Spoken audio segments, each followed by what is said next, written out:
Hi, this is Mike with AskTractorMike.com. I'm speaking again with my neighbor Chuck, and Chuck is meticulous about maintaining equipment, and I about had a stroke when he called me this morning and told me that he found water in his fuel bowl. My drain bowl.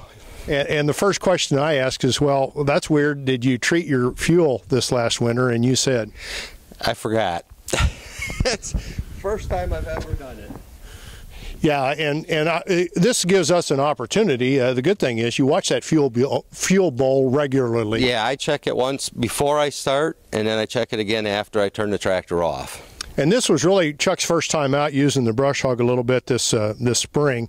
And when you got back after using it a little while, what did you find? Well, I had water almost all the way up to the limit in the bowl, and I feel it's, number one, I didn't treat the fuel, and number two, I didn't have much fuel in the tractor, so I had a lot of condensation built up over the winter back and forth in the fuel tank itself. And this gives us a good opportunity to show if you don't fill your fuel tank up in the winter and treat it, which we all ought to do, and everybody forgets from time to time, this is what happens. And you can look at this bowl and see there's a little disc that floats in there when there's water, and there's quite a bit of water.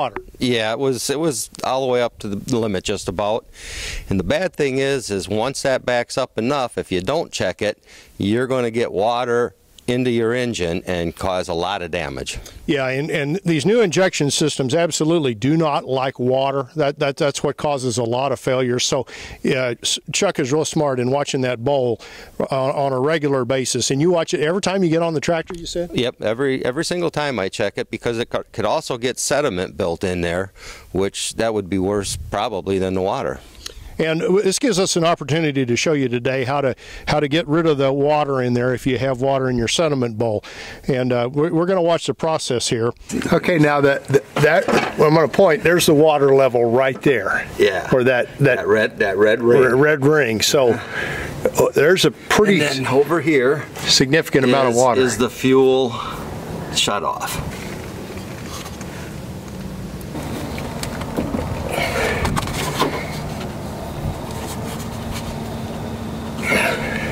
Okay, so the fuel is off. That should be it.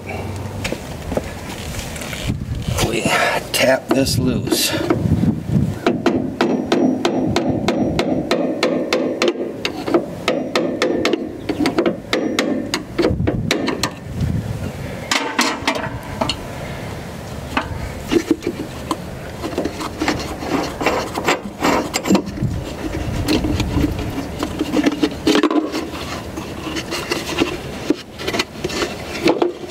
And we clean the bowl. There could be a little bit of crud down in there. And what the little plastic disc that came out of it, is it out of it yet? It's in that bowl. That will be this spring and this ring. The ring floats right in the bottom of the bowl, and the ring will float up and down. And then we can pull this filter out.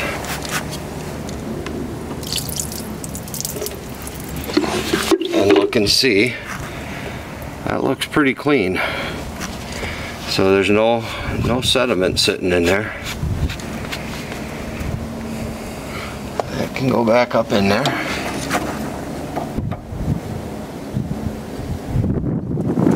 Held in by friction. Yep. You'll probably be careful with this O-ring right here. Yep. You don't want to get that cross-threaded on there or get that messed up.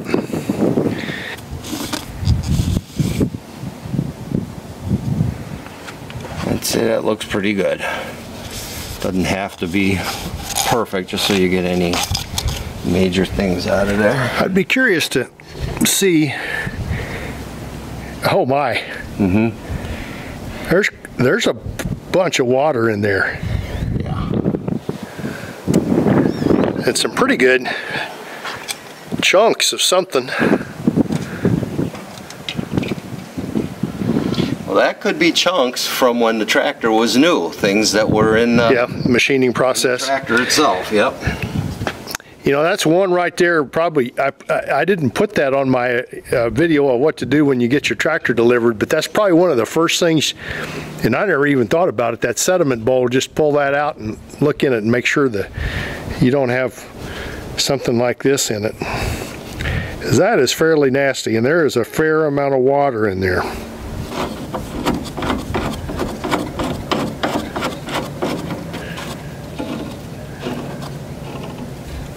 Hear the spring? I did not. I can hear it when I'm tightening, compressing it a little bit. Now I just want to make sure. Is that ring, you can see the whole red ring? No problem. Ring's in the bottom. Okay, so that should be good.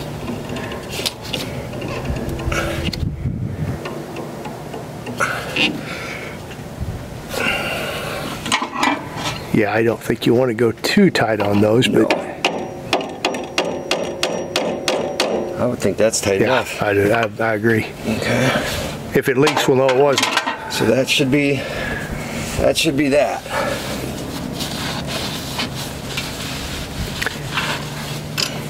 Now, when we're going to try to crank it and start it without doing anything, right, Chuck? Yeah.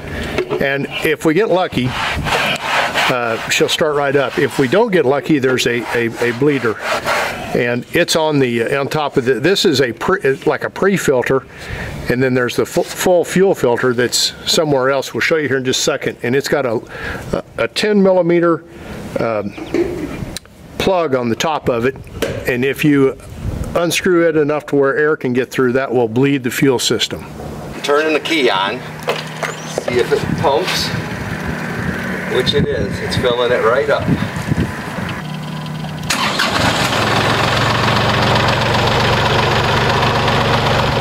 I'm going to show the relationship of everything. Here's the tractor. Here's the little strainer right here with the little filter in it. And then if you didn't get it started as well as we did, you would have to go to the actual fuel filter, which is right there, and this plug right here on the top, you would loosen that a couple of turns and then crank it, and that's going to let the air out of it. And if you would change that fuel filter, you probably do have to bleed it. I would say that filter pumps, will pump that fuel to that one, but once this filter is off, it's now got the air in it. Yep. Well, we were successful, and it's done, and Chuck's going to go back and point here, a couple of things to take away. Don't forget to treat your fuel and do what Chuck does and watch that sediment bowl all the time, and it'll keep you out of trouble with water in your system. And don't pull a Chuck. Don't pull a Chuck. I survive on web traffic. I'd be honored if you'd subscribe to my YouTube channel and like my Facebook page and share this video with other tractor enthusiasts. And if you have questions or comments, put them down below. We'll try to answer them. Thanks for watching.